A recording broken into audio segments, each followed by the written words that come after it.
is the flat Earth? Let's have a look. So I've typed in flat Earth into Google, and all I've got is silly cartoons. This isn't the flat Earth. This is propaganda.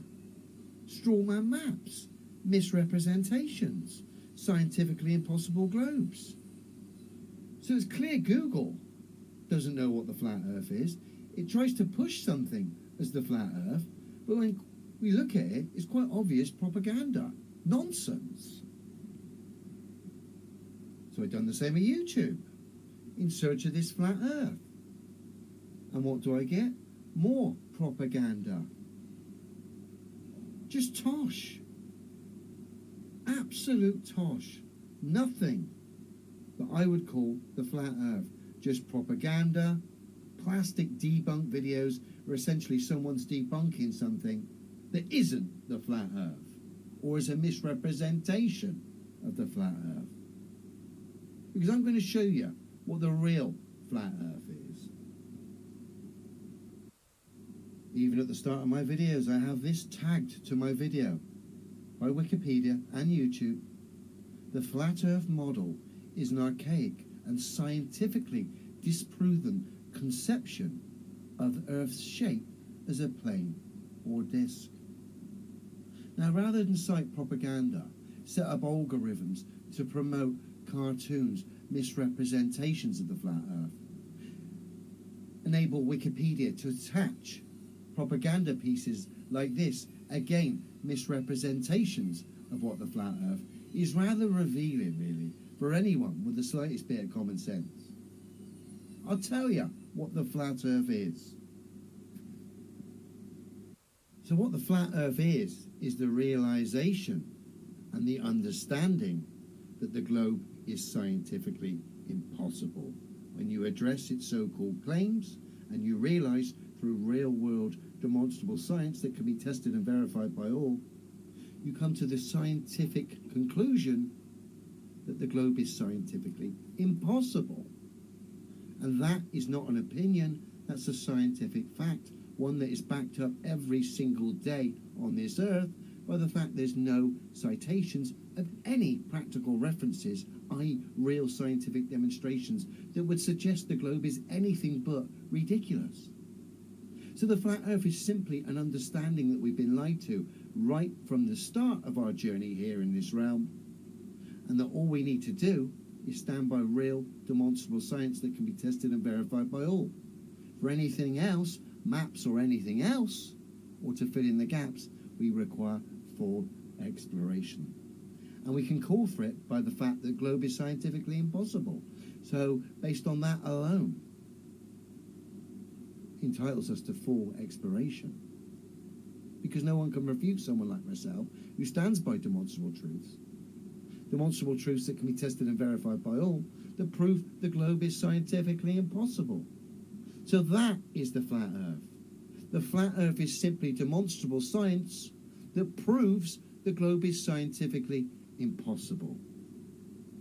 If you want all the answers to all the questions regarding this realm, it's full exploration, based off the scientific fact that the globe is scientifically impossible. So no more attachments, strawman maps, models. Please don't stand by things that you can't test and verify for yourself. You don't need to. You only need to stand by what is, and what is proves to everyone the globe's scientifically impossible. So like I say, the flat Earth is simply the understanding, the knowing that the globe is scientifically impossible. That's it.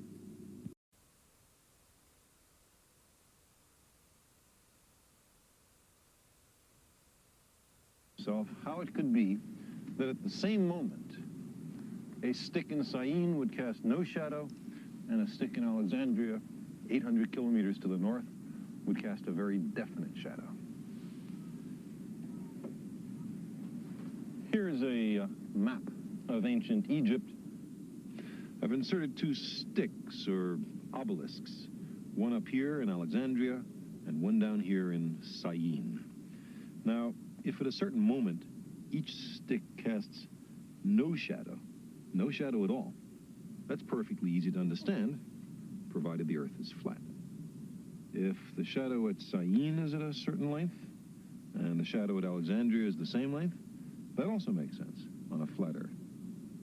But how could it be, Eratosthenes asked, that at the same instant there was no shadow at Sagan and a very substantial shadow at Alexandria?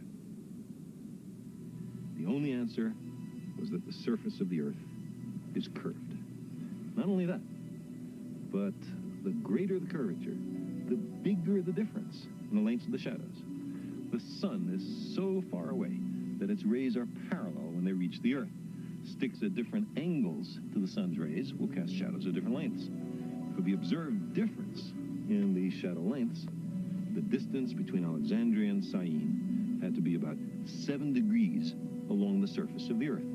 By that I mean, if you imagine these sticks extending all the way down to the center of the Earth, they would there intersect at an angle of about 7 degrees.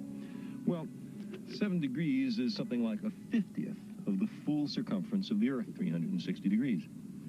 Eratosthenes knew the distance between Alexandria and Sagan. He knew it was 800 kilometers. Why? Because he hired a man to pace out the entire distance so that he could perform the calculation I'm talking about.